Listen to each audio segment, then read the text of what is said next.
ભગવાન મહાવીરની ભવ્યાતિભવ્ય જન કલ્યાણક ઉજવણી કરવાની આયોજન બેઠક મળી। શહેરના તમામ જૈન સંઘોના ટ્રસ્ટીઓ તથા યુવક મંડળો અને મહિલા મંડળોએ ભાગ લીધો। જૈનોના 24મા તીર્થંકર ભગવાન મહાવીર સ્વામીનો જન કલ્યાણક મહોત્સવ આગામી 31 માર્ચના દિવસે આવવાનો છે, ત્યારે વડોદરાના તમામ જૈન સંઘોની એક અગત્યની મીટિંગ લાલબાગ જૈન સંઘ ઇન્દ્ર આરાધના ભવન ખાતે શ્રી સમસ્ત વડોદરા જૈન સંઘ દ્વારા બોલાવવામાં આવી હતી, એમ પ્રમુખ પ્રકાશભાઈ શાહે જણાવ્યું હતું। દરમિયાનમાં આ મહત્વની બેઠકમાં ભગવાનની શોભાયાત્રામાં પ્રભુજીને રથમાં લઈને બેસવાનું, ભગવાનના સારથી બનવાનું, હાથી પર બેસવાનું તથા બગી અને ઘોડા પર બેસવાની ઉછામણી બોલાવવામાં આવી હતી, જેમાં જૈન ભાવિકોએ ઉત્સાહપૂર્વક ભાગ લીધો હતો, એમ મંત્રી શૈલેષભાઈ શાહે જણાવ્યું હતું। વધુમાં જૈન અગ્રણી દીપક શાહે જણાવ્યું હતું કે આગામી ભગવાન મહાવીર સ્વામીની શોભાયાત્રામાં માંડવીથી નીકળી ન્યાયમંદિર ગાંધીનગર ગૃહ અમદાવાદી પોળ કોઠી પોળ ટાવર થઈ રાવપુરા મામાની પોળ ખાતે આવેલ મહાવીર સ્વામી જિનાલયે પૂર્ણાહુતિ થયા બાદ સહુ સંઘનું સ્વામી વાત્સલ્ય વૈદ મુર્દુલાબેન શાંતિલાલ પરિવાર દ્વારા કરવામાં આવશે। દરમિયાનમાં સમસ્ત શહેર જૈન સંઘના મંત્રી નીરજ એસ જૈને જણાવ્યું હતું કે શોભાયાત્રા દરમિયાન આકર્ષક ફ્લોટ્સ બનાવવામાં આવશે અને બાળકોની વેશભૂષા હરીફાઈ પણ રાખવામાં આવી છે। દરેક સંઘની મહિલા મંડળો, સામાયિક મંડળો પોતાના સંઘના ડ્રેસ કોડમાં પધારવાનું રહેશે। આજની મીટિંગમાં પરેશ શાહ, પરેશ પરીખ, યુનિવર્સિટીના પૂર્વ સેનેટ સભ્ય અને જૈન અગ્રણી દીપક શાહ, યુવક મહાસંઘના હિતેશ શાહ, લાભાર્થી શ્રેયસભાઈ તથા જીગર શાહ સહિતના શ્રેષ્ઠીઓ વિશેષ ઉપસ્થિત રહ્યા હતા, એમ શ્રી સમસ્ત વડોદરા જૈન સંઘના પ્રમુખ પ્રકાશભાઈ શાહે જણાવ્યું હતું।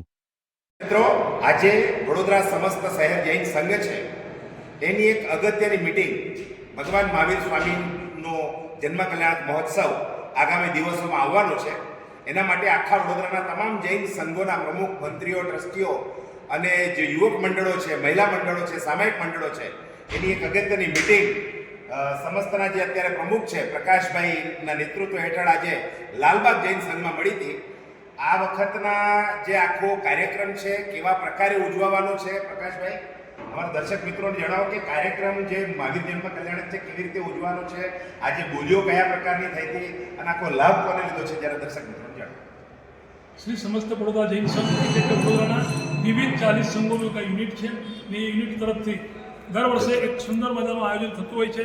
31 માર્ચના રોજ પ્રભુનો જન્મ કલ્યાણક છે અને એ નિમિત્તે માંડવીથી શોભાયાત્રાની શરૂઆત થશે અને મામાની પોળ જ્યાં પ્રાચીન જિનાલય છે પ્રભુ મહાવીર સ્વામીનું, ત્યાં એ શોભાયાત્રા ઉતરશે અને શોભાયાત્રા બાદ ત્યાં આગળથી નવલખી કમ્પાઉન્ડમાં જઈશું। નવલખી કમ્પાઉન્ડમાં સ્વામી વાત્સલ્યની વ્યવસ્થા રાખવામાં આવેલી છે।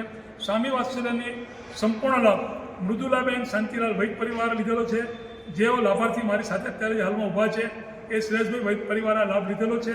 શ્રેયસભાઈ વૈદ અત્યારે ઉત્તમ રીતે ઘણા સુકૃત કરી રહ્યા છે અને ઘણા બધા લાભ શ્રી સમસ્ત બરોડાના અલગ અલગ ક્ષેત્રે લઈ રહ્યા છે। તેઓની સમસ્ત બરોડા જૈન સંઘ તરફથી અમે ખૂબ ખૂબ અનુમોદના કરીએ છીએ। શોભાયાત્રા ક્યાંથી નીકળશે? શોભાયાત્રા માંડવીથી નીકળી મામાની પોળ જશે અને એની અંદર શહેરના વિવિધ સંઘોના દરેક ભાઈઓ, બહેનો તથા મહિલા મંડળ, યુવક મંડળ, સામાયિક મંડળ વગેરેના બહેનો અને ભાઈઓ જે કાંઈ છે એ તમામ અલગ અલગ સુંદર મજાના વેશ પરિધાન કરીને પધારશે।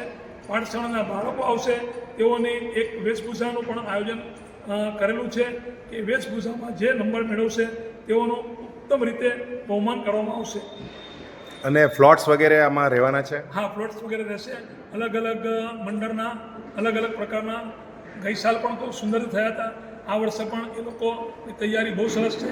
આજની આ મિટિંગમાં દરેકે દરેક મંડળો તરફથી ખાતરી પણ આપવામાં આવી છે અને સાથે સાથે તેઓની એક ભાવના છે કે વધુ સુંદર રીતે, સારી રીતે આ આખા કાર્યક્રમનું આયોજન થાય અને પ્રભુ મહાવીર સ્વામીએ સંદેશ દરેકે દરેકના ઘર સુધી, દરેકે દરેકના મન સુધી પહોંચે એની સંપૂર્ણ કાળજી અલગ અલગ માધ્યમો દ્વારા લેવામાં આવશે। આપનું નામ? પ્રકાશભાઈ શાહ, પ્રમુખ શ્રી સમસ્ત બરોડા જૈન સંઘ। બોલો જીને શાસન।